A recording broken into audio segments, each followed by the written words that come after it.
সূরাতুল মুলক যে ব্যক্তি রাতের বেলা তেলাওয়াত করবে, কোন সূরা ভাই? তাবারাকাল্লাযী বিয়াদিহিল মুলক ওয়া হুয়া আলা কুল্লি শাইইন কাদির। এই সূরা যে ব্যক্তি রাতের বেলা করে তেলাওয়াত করবে ইনশাআল্লাহ সূরা মুলক ও কবরে তার সাথে থাকবে এবং কবর আযাব থেকে সূরা মুলক তাকে বাঁচাবে ইনশাআল্লাহ। আমি বুঝাচ্ছি যে কি অবস্থাটা হবে। এবার দুজন ফেরেশতা মাথার দিক থেকে আসবেন, আসতে চাইবেন, সালাত বলবে এখান দিয়ে আসা যাবে না, এদিক দিয়ে আসা যাবে না। ডান দিক দিয়ে আসতে চাইবেন, এদিক দিয়ে আসা যাবে না। বাম দিক দিয়ে আসতে চাইবেন, যাকাত বলবে এদিক দিয়ে আসা যাবে না। পায়ের দিক দিয়ে আসতে চাইবেন, আমলগুলো বলবে এদিক দিয়ে আসা যাবে না। তখন যাই হোক তারা আসবেন। এটা কথা কি? এটা কথাটা হচ্ছে যে সালাতের গুরুত্ব, সে সালাত আদায় করেছে, সে আমার হক আদায় করেছে, আমি তার পক্ষে আছি, এটা পক্ষে বুঝাচ্ছে। রোজা বলবে আমি ওর পক্ষে আছি, তাকে আপনি কোনো শাস্তি দিবেন না, আমি তার পক্ষে আছি। আপনারা দুজন তাকে শাস্তি দিবেন না, আমি যাকাত তার পক্ষে আছি, এটা পক্ষে থাকার কথা। তারপরেও তারা আসবেন, চোখগুলো হবে নীল এবং কালো, নীলাভ চোখের, কালো। মুনকার নাকি উঠে বসিয়ে দেওয়া হবে। এবার তিনটা প্রশ্ন। প্রথমে প্রশ্ন হচ্ছে কি, মান রব, তোমার রব কে? তখন মুমিন বান্দা বুক ফুলিয়ে বলবে রব্বি আল্লাহ, আমার রব কে? আল্লাহ। পৃথিবীতে যে ব্যক্তি আল্লাহর সাথে শিরিক করে নাই, আল্লাহর তাওহীদের উপর থেকেছে এবং তার উপরে মৃত্যুবরণ করেছে, ইনশাআল্লাহ সে ব্যক্তি এর উত্তর নির্দ্বিধায় দিতে পারবে। আর দুনিয়াতে যে বা যারাই আল্লাহর সাথে শিরিক করবে, আল্লাহর সাথে শিরকের পাবে লিপ্ত হবে, ওই অবস্থায় মারা যাবে, তাওহীদের উপর থাকবে না, কোশ্চিন কালেও মান রব্বুক উত্তর দিতে পারবে না। তারপরে প্রশ্ন হয়ে যাবে মা দীনুক, তোমার দিন কি ছিল? মুমিন বান্দা উত্তর দিবে কি, দিন ইয়াল ইসলাম, আমার দিন ছিল ইসলাম। এখানে শুনে রাখেন, পৃথিবীতে যারা ইসলামকে পরিপূর্ণরূপে পালন করবে তারাই এই উত্তর দিতে পারবে ইনশাআল্লাহ। যারা ইসলামকে ঠাট্টা বিদ্রুপের হাসি তামাশার পাত্র বানিয়েছে, মন চাইলে কিছু করি, মন চাইলে কিছু করি না, সহজগুলো একটু আমল করি, বাকি কিছুর আমল ধারি না, হ্যাঁ, নামাজ পড়ি, সুদ ছাড়তে পারি না, ঠিক আছে, বছর বছর ওমরা করি, এদিকে ঘুষ দুর্নীতি ছাড়তে পারি না, ইসলামকে ঠাট্টা তামাশার পাত্র বানিয়েছে, এরা কোশ্চিন কালে উত্তর দিতে পারবে না মা দিন দিনে পরিপূর্ণরূপে ইসলামে প্রবেশ করতে বলেছেন আল্লাহ রাব্বুল আলামিন। যারা পরিপূর্ণরূপে ইসলামে প্রবেশ করবে এবং ইসলামের প্রতিটা মৌলিক বিধান মেনে চলবে, ইনশাআল্লাহ তারা এর উত্তর দিতে পারবে। এরপরে আসবে তৃতীয় প্রশ্ন। নবী সাল্লাল্লাহু আলাইহি ওয়াসাল্লামকে দেখানো হবে, যখন দেখানো হবে তখন সূর্য যখন ডুবে যায়, যে দৃশ্যটা আমরা দেখতে পারি না, ওই দৃশ্যটা ভেসে উঠবে এবং মুমিন বান্দা অস্থির হয়ে যাবে, বলবে আমাকে ছেড়ে দাও, আমি নামাজ পড়বো। সুবহানাল্লাহ। কারণ তার কাছে মনে হবে যে আসরের ওয়াক্ত হয়ে গেছে, আসরের ওয়াক্ত হয়ে গেছে, আসরের ওয়াক্ত চলে যাচ্ছে, আমাকে নামাজ পড়তে হবে। চিন্তা করেছেন? ওই যে একটা হাদিস আছে না, যে 7 শ্রেণীর মানুষকে আল্লাহ রাব্বুল আলামিন আরশের ছায়া দিবেন, তার মধ্যে এক শ্রেণীর মানুষকে যার অন্তর মসজিদের সাথে ঝুলে থাকে, তার মন মসজিদের সাথে ঝুলেছিল, এই সূর্য ডুবে গেল বলে আমাকে ছেড়ে দাও, আমি নামাজ পড়তে যাব। তখন ফেরেশতারা বলবেন তোমাকে নামাজ পড়তে দেয়া হবে, তবে তার আগে তুমি এর উত্তর দাও। কি উত্তর? এই ব্যক্তির দিকে তাকাও। তখন নবী সাল্লাল্লাহু আলাইহি ওয়াসাল্লামকে দেখানো হবে, সাল্লাল্লাহু আলাইহি ওয়াসাল্লাম দরুদ পড়বেন, বলা হবে যে এই ব্যক্তি সম্পর্কে তোমার কি ধারণা? মান হাযা রাজুল বুইসা ফিকুম, এই ব্যক্তি কে যাকে তোমাদের কাছে পাঠানো হয়েছিল? মুমিন ব্যক্তি নির্দ্বিধায় বলে দিবে যে তিনি হচ্ছেন আমার নবী মুহাম্মদুর রাসূলুল্লাহ সাল্লাল্লাহু আলাইহি ওয়াসাল্লাম। দেখুন, পৃথিবীতে যে বা যারাই নবী সাল্লাল্লাহু আলাইহি ওয়াসাল্লামের সুন্নতের উপর আমল করবে, ইনশাআল্লাহ সে তার উত্তর দিতে পারবে।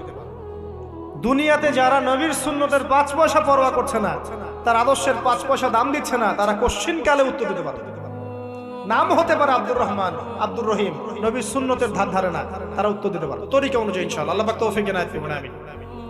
এবার ফেরেশতা দুজন জিজ্ঞাসা করবেন অবাক হয়ে যে তুমি কিভাবে এটা জানলে, তুমি কিভাবে এই 3টা প্রশ্নের উত্তর দিতে পারলে? কারণ বেশিরভাগ মানুষ তো উত্তর দিতে পারবে না, বেশিরভাগ মানুষই এই উত্তর দিতে পারবে না। কারণ কিয়ামতের মাঠে 1999 জন মানুষ জাহান্নামে যাবে, নাউজুবিল্লাহ। তো এটা কঠিন পরীক্ষা। আল্লাহ রাসূল সাল্লাল্লাহু আলাইহি ওয়াসাল্লাম বলেছেন যে নিশ্চয়ই তোমাদেরকে এখানে পরীক্ষায় ফেলা হবে, আর তোমরা যদি এই পরীক্ষা জেনে তোমাদের মৃতদেরকে দাফন করা থেকে বিরত না থাকতে, তাহলে আমি তোমাদেরকে শুনিয়ে দিতাম কবরে কেমন পরীক্ষা হয়। মানে যদি আমরা শুনতে পারতাম যে কবরে কেমন পরীক্ষা হয়, আমরা ভয়ে আমাদের মৃতদেরকে দাফন পর্যন্ত করতাম। এটা নবীজি বলছে সাল্লাল্লাহু আলাইহি ওয়াসাল্লাম।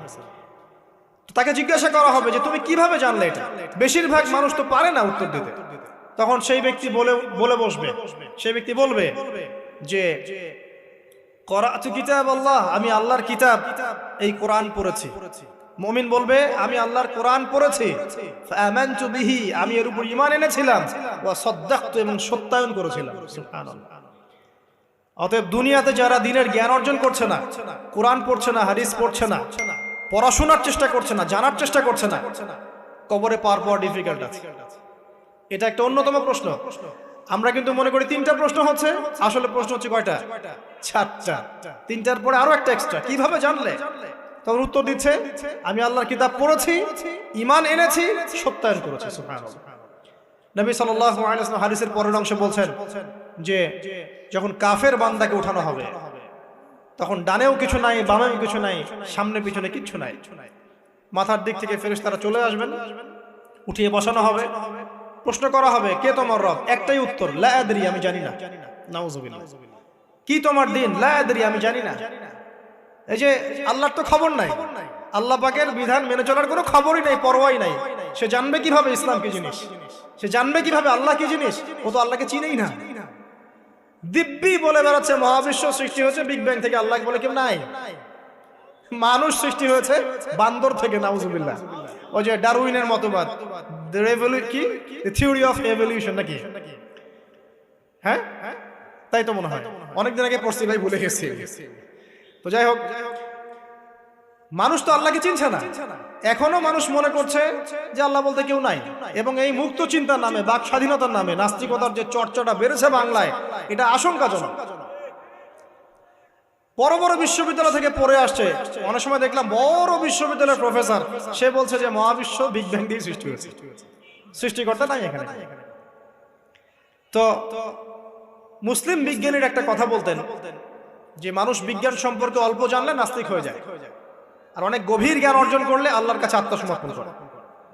খেয়াল করে দেখবেন, ডক্টর, ইঞ্জিনিয়ার যারা বড় বড় লেভেলে চলে গেছেন, অনেক সিনিয়র, তারা কিন্তু বেশিরভাগ নামাজি দেখবেন, নামাজ পড়ে, দান সদকা করে, সমাজ কল্যাণমূলক কাজ করে। তারা কিন্তু রোগীর সেবা করতে গেলেও বলে যে নামাজ পড়িয়েন, রোজা রাখিয়েন, তারা কিন্তু বলে।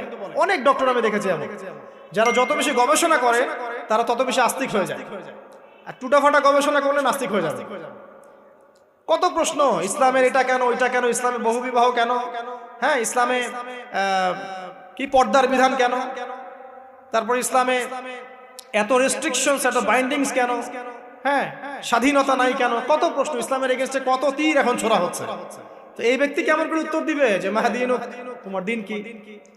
আল্লাহর দিকে কত প্রশ্ন ছোড়া হচ্ছে, কত শিরকের পাপ আমরা করছি, অনেক সময় মুসলিম হয়েও শিরকের পাপ করছি। কিভাবে উত্তর দিবে? মান রব্বুক। 3 নাম্বার প্রশ্ন যখন করা হবে, এই ব্যক্তিকে দেখো দেখি, সে বলবে যে আমি জানি না এই ব্যক্তিকে, তবে শুনেছিলাম, মানুষের মুখে শুনেছিলাম, মানুষ যা বলতো আমি তাই বলতাম। মানে সে রাসূল সাল্লাল্লাহু আলাইহি ওয়াসাল্লামের নাম শুনেছিল হয়তোবা, কিন্তু তার সুন্নত বা আদর্শ কখনো মেনে চলে নাই, পারলো না। এবার জান্নাতি ব্যক্তি হলে কি হতো? ওই যে সূর্য ডুবছিল যেখানে, তার দৃষ্টির সীমা পর্যন্ত কবরকে প্রশস্ত করে দেয়া হলো, এবং জান্নাতের একটা দরজা তার কবরে খুলে দেয়া হলো। এটা কিভাবে করা হবে সেটা আল্লাহ পাক জানেন। এটার ব্যাখ্যা করার জ্ঞান আল্লাহ আমাদেরকে দেন নাই। যেই মানুষের ক্ষুদ্র জ্ঞানে মানুষ ব্যাকটেরিয়া, ভাইরাস নিয়ে গবেষণা করতে হিমশিম খেয়ে যায়, সে মহাবিশ্বের স্রষ্টা নিয়ে কিভাবে গবেষণা করবে? আল্লাহ পাকের অসীম জ্ঞানের সামনে আমার জ্ঞান কি? খুবই ক্ষুদ্র। হাদিসে এসেছে বুখারী শরীফের মধ্যে, যে একটা মহাসমুদ্রের মধ্যে যদি একটা পাখি 1 ফোঁটা পানি উঠিয়ে নিয়ে যায়, ওই 1 ফোঁটা পানি হচ্ছে মহাবিশ্বের জ্ঞান, আর বাকি পুরো মহাসাগর হচ্ছে আল্লাহ পাকের জ্ঞান।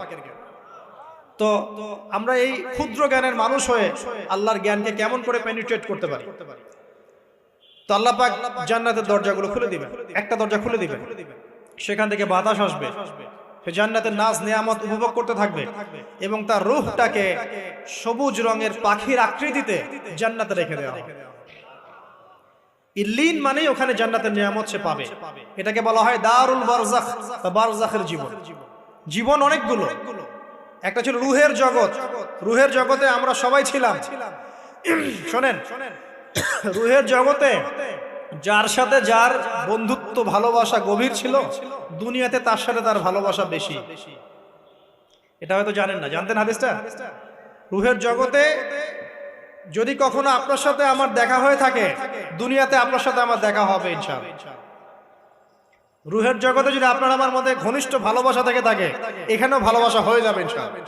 এটা বলে আমি আবার তোমাদের বয়ফ্রেন্ড গার্লফ্রেন্ড ভালোবাসা বুঝাই নাই, ওই ভালোবাসার কথা বলি না।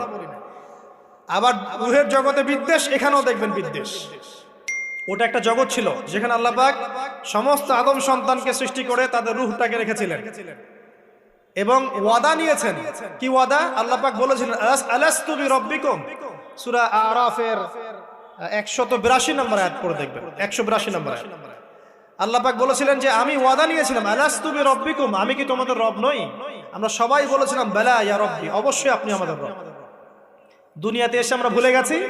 এই ভুলে যাওয়াটা মনে করায় দেওয়ার জন্যই আল্লাহ পাক আসমানে কিতাব নাজিল করেন, নবী রাসূল পাঠান, আমাদের কান পর্যন্ত ইসলামের দাওয়াত পৌঁছে দেন, যাতে আমরা মনে করতে পারি।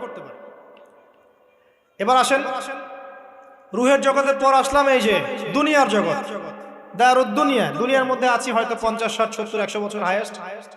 এরপর যাবে দারুল বারজাখ, বারজাখের জগৎ। পাপী ব্যক্তি হলে জাহান্নামের দরজা খুলে দেওয়া হবে আর জাহান্নামের সে আযাব ভোগ করতে থাকবে, এবং পুণ্যবান ব্যক্তি হলে জান্নাতের দরজা খুলে দেওয়া হবে এবং এর নাজ নেয়ামত সে ভোগ করতে থাকবে। তখন তাকে বলা হবে এটা জান্নাতের সেই জায়গা যেখানে তুমি থাকবে। এটা দেখার সাথে সাথে, শোনার সাথে সাথে তার যে খুশি উৎফুল্লতা আরো অনেক বেড়ে যাবে। এবং সে কি করবে জানেন?